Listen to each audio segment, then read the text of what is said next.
7 days. 7 days until Trump's ceasefire deadline. 7 days until the world finds out whether this war ends at a negotiating table or escalates into something that makes the past 31 days look like the opening act. And in the last 48 hours, the Middle East has given us the most alarming preview yet of what escalation actually looks like. Air raid sirens went off simultaneously in Bahrain, Kuwait, Saudi Arabia, Qatar, the UAE, and Iraq in the early hours of Sunday morning. 6 countries, all at once. Citizens were told to take shelter. Governments told their people to remain calm. Missile defense systems across the entire Gulf went active simultaneously for the first time in this conflict. The Houthis, Yemen's Iran-backed rebel force, which had been on the sidelines of this war for 4 weeks, fired their first missiles at Israel since the conflict began. Israel intercepted them. But the fact that they fired at all means the war has now formally expanded to a fifth front. Iran threatened to strike American university campuses in the Gulf, Texas A&M, Northwestern, and New York University, which all have campuses in Qatar and the UAE, unless the United States condemns Israeli strikes on Iranian universities by tomorrow, March the 30th. And Trump, simultaneously, told the Financial Times that he is considering whether to physically seize Kharg Island. Not bomb it. Seize it. Occupy it. Plant American forces on Iranian sovereign territory and hold it. This is Geopolity. This is episode 11. And the story we have been building for 11 weeks has just reached its most dangerous chapter yet. Welcome back. If you have been with us through every episode of this series, you understand exactly why today feels different from every previous day of this war. Because for 31 days, the escalation has been incremental, calculated, one step at a time. But what happened in the last 48 hours is not incremental. It is a simultaneous explosion on multiple fronts that changes the geometry of the entire conflict. If you are new here, subscribe now and start at episode 1. Because what we are about to describe sits on top of 11 episodes of context. And context is everything. Let us start with the most extraordinary development of the past 24 hours. The one that most news coverage has not yet fully explained. Air raid sirens went off in 6 Gulf countries simultaneously. Bahrain, Kuwait, Saudi Arabia, Qatar, the United Arab Emirates, Iraq. All of them, in the same window of time, activated their emergency alert systems. Citizens across the Gulf woke up to the sound that nobody in any country ever wants to hear. The sound that says, "Get inside, get to shelter, something is coming." Air raid sirens were activated in several Middle Eastern countries early Sunday. Bahrain's Ministry of Interior urged citizens to take shelter and remain calm as it sounded its alarm. Kuwait news agency reported that the Ministry of Defense was responding to what it described as hostile missile and drone attacks. The Washington Post think about what that means geographically. The Gulf region, which contains some of the world's most densely populated cities, some of the world's most critical oil infrastructure, and enormous concentrations of foreign nationals, including hundreds of thousands of British, American, European, and South Asian workers, went to simultaneous emergency alert for the first time in the history of this conflict. This is not a targeted strike on a specific military installation. This is the war coming to the cities. Coming to the places where ordinary people live and work and sleep. Coming to the economic infrastructure that the entire global trading system depends on. Aluminium Bahrain, a major smelter in the country, was targeted in an Iranian attack that injured 2 employees. The Washington Post, an industrial facility. Workers doing their jobs. Injured in a strike that was not aimed at a military base or a weapons installation, but at the economic tissue of a country that hosts American forces and American allies. This is the escalation nobody wanted but many predicted. And it is happening 7 days before the deadline. Now let us talk about the Houthis. Because their entry into this conflict as an active participant, not just a background threat, but an operational actor firing missiles at Israel, changes the military mathematics of this war in ways that military planners have been dreading. Houthi rebels fired their first strikes on Israel since the start of the war. CNN Israel said it intercepted a missile launched from Iran-backed Houthi rebels in Yemen. CNBC, the Houthis have been a factor in Middle Eastern security for years. During the Gaza conflict, they shut down significant commercial shipping in the Red Sea, costing global trade billions of dollars and forcing cargo ships to reroute around the entire African continent. During this Iran war, they have been firing at commercial shipping, at Gulf state infrastructure, and now directly at Israel. Why does Houthi entry into the conflict matter so much? Because of geography. Yemen sits at the southern end of the Red Sea, controlling the Bab el Mandeb Strait, another critical choke point for global shipping, distinct from and in addition to the Strait of Hormuz. If the Houthis actively blockade or mine the Bab el Mandeb while Iran blockades the Strait of Hormuz, the two most important shipping lanes in the world are simultaneously compromised. Due to Iran's selective blockade of the Strait of Hormuz, the cost of energy is soaring as the world is losing as much as 20 million barrels of oil per day from Middle East producers. Since the war began 5 weeks ago, Brent crude is trading up more than 50%. According to the IA, the closure of the Strait of Hormuz is the biggest oil shock in history. CNN, the biggest oil shock in history. That is not a phrase the International Energy Agency uses lightly. The IA exists to monitor and manage global energy security. It has tracked every oil crisis since the 1973 OPEC embargo. And it is now saying that what is happening right now, today, is the largest disruption to the world's oil supply in recorded history. And the Houthis just opened a second front. Now let us talk about the university threat, because this is the development that most directly threatens the lives of ordinary people who have nothing to do with this war and did not choose to be caught in it. The IRGC demanded that the U.S. government condemn the reported strikes on Iranian universities via an official statement by March the 30th, threatening to expand the attacks to more than 2 institutions if conditions are not met. The statement reads, if it also wants to prevent further strikes on its universities in the region, it must restrain its allied forces from attacking universities and research centers. U.S. universities that have campuses in the Gulf include Texas A&M and Northwestern universities in Qatar and New York University in the United Arab Emirates. The Washington Post, that deadline is today, March the 30th. The Davis video goes live. Texas A&M in Qatar, Northwestern in Qatar, New York University in Abu Dhabi. These are not military installations. They are universities. Buildings full of students, American students, Qatari students, students from dozens of countries who enrolled to get an education, not to become pawns in a geopolitical confrontation between the world's most powerful military and one of the most determined adversaries it has ever faced. The Iranian threat to strike these campuses is a deliberate escalation of a very specific kind. It is designed to make the American public feel the war personally, not through gasoline prices or energy bills, though those are real and rising, but through the possibility that their children, studying abroad at an American university in a Gulf country, could be in danger. This is Iran doing to America what America has been doing to Iran for 5 weeks. Making the cost personal, making it felt by ordinary citizens rather than just by governments and militaries and oil traders. It is ruthless. It is arguably a war crime to threaten civilian educational institutions. And it is working as a psychological pressure campaign, regardless of whether Iran ever actually executes the threat. Because every American parent whose child is studying at a campus in the Gulf is now calling the university, calling the embassy, calling their congressman, adding their voice to the pressure that is already enormous on an administration managing 5 simultaneous crises, while the largest protest in American history happened 2 days ago in 3,000 cities. Now let us talk about the most extraordinary statement made by any leader in this entire 31-day conflict.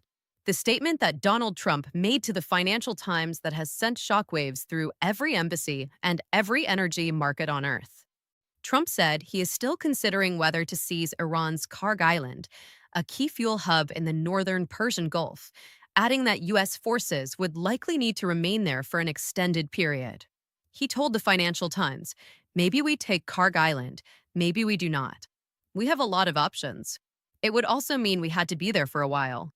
CNN sees Kharg Island. Not bomb it. Seize it. Occupy it.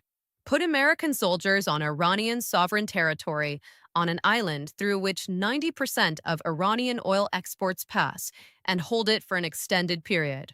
We need to think carefully about what this means, because it is not a military option. It is a geopolitical revolution. If America seizes Kharg Island, it has not just struck Iran's oil infrastructure. It has occupied Iranian sovereign territory. It has declared, in effect, that the United States has the right to take physical possession of the territory of countries whose behavior it objects to, not in response to an attack on American soil, not under any framework of international law that currently exists, simply because a president decided that control of an oil island served American interests. The last time a major power seized another country's territory and held it as a bargaining chip in a geopolitical dispute was Russia's occupation of Crimea in 2014. The world spent a decade sanctioning Russia for that act. It was cited as the foundational violation of the post-Second World War international order. The principle that borders cannot be changed by force is the single most important norm in the entire architecture of international relations. Trump is now openly considering doing the same thing to Kharg Island, with the justification that it handles Iranian oil. The international reaction to this statement has been swift and almost entirely negative. Every country that condemned Russia for Crimea is now watching to see whether America will hold itself to the same standard it demanded of others. The answer, if Trump follows through, will be no. And that answer will be heard in Beijing, in Moscow, in every capital that has been calculating how much the rules of international order still matter. China has already noted the statement publicly. Beijing's foreign ministry called it deeply concerning and said that any seizure of Iranian territory would be a fundamental violation of the UN Charter. Russia, which has been positioning itself throughout this conflict as the defender of sovereignty against American unilateralism, will use the Kharg Island seizure threat as the most powerful evidence yet for its narrative of American imperial overreach. And here is the strategic irony that should be stated clearly. The one thing that could drive China and Russia into a more active alignment with Iran, the one thing that could transform this from an American-Iranian conflict into something approaching a great power confrontation, is America crossing the threshold from bombing to occupying sovereign foreign territory. Now let us talk about the diplomatic picture. Because even as all of this is escalating, the peace process is also moving.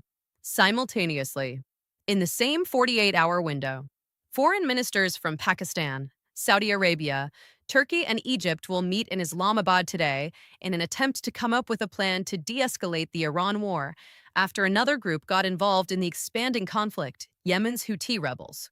CNBC Pakistan, Saudi Arabia, Turkey, Egypt, four of the most important Muslim-majority countries on earth. Their foreign ministers sitting in the same room in Islamabad, trying to find a path out of a conflict that none of them chose, that all of them are paying costs for, and that threatens to reshape the entire Middle Eastern and global order if it continues to escalate. This is the most significant multilateral diplomatic gathering related to this conflict since it began, because it involves Saudi Arabia, which just had an Iranian strike wound 15 American soldiers on its soil, sitting at the same table as Turkey, which has maintained communications with Tehran throughout the conflict, and Pakistan, which is the primary back channel between Washington and Tehran. Trump said Iran has agreed to most of the 15-point list of demands that the U.S. conveyed via Pakistan to end the war. Asked whether Iran responded to those points, the president told reporters aboard Air Force One, "They gave us most of the points." Why would they not? They're agreeing with us on the plan. We asked for 15 things, and for the most part, we are going to be asking for a couple of other things. CNN, Iran agreed to most of the 15 points. That is Trump's characterization. Tehran has not confirmed it in those terms. But the fact that Trump is saying it publicly on Air Force One to reporters means something. Presidents do not announce diplomatic progress on public record unless they believe there is something to announce. Trump also said Iran has given the U.S. oil that will be shipped tomorrow to prove they are serious. CNN. Iran gave America oil as a gesture of seriousness. in the middle of a war in which America is bombing Iranian territory. That is a genuinely extraordinary diplomatic signal. It means the back channel is not just open, it is producing concrete gestures of goodwill from the Iranian side. The question is whether those gestures survive the escalation happening simultaneously. The university threat, the six-country air raid sirens, the Houthi missiles at Israel, the Islamabad summit, Trump's Kharg Island seizure statement. All of it happening at the same time, in the same 48 hours, in a way that makes coherent analysis almost impossible and coherent diplomacy even harder. This is what the final days before a deadline look like in a complex conflict. Everything accelerates.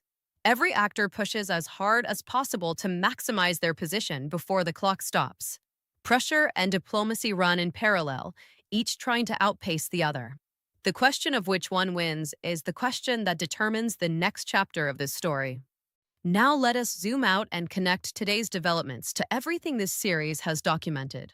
Because the pattern that has been building for 11 episodes is now visible in its entirety.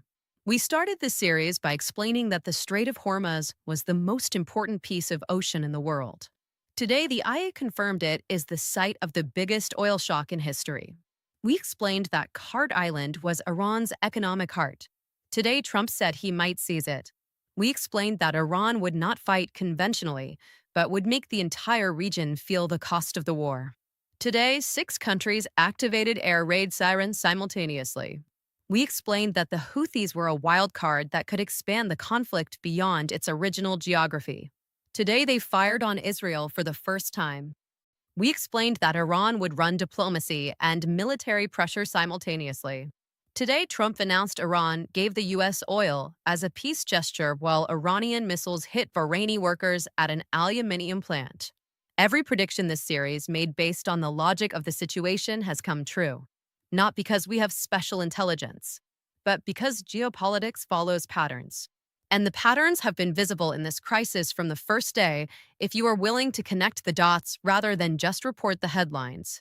The final pattern, the one we have been tracking since episode 8 when we described the deal, or the apocalypse, is now entering its most critical phase. 7 days, 2 paths, 1 decision. Let us be precise about what the next 7 days require. Iran needs to make a decision about whether it will accept something close enough to Trump's 15 points that both sides can call it a victory and stop shooting. The oil gesture, giving America oil as proof of seriousness, suggests that at least part of the Iranian leadership is genuinely looking for a way out. The university threat and the simultaneous escalation suggest that another part of the Iranian power structure is not. That internal Iranian division is the most important unknown of the next 7 days. If the moderates who want a deal are in control, there is a ceasefire by April the 6th. If the IRGC hardliners who want to keep fighting are in control, there is not. And from the outside, it is almost impossible to know which faction is currently winning the argument inside Tehran.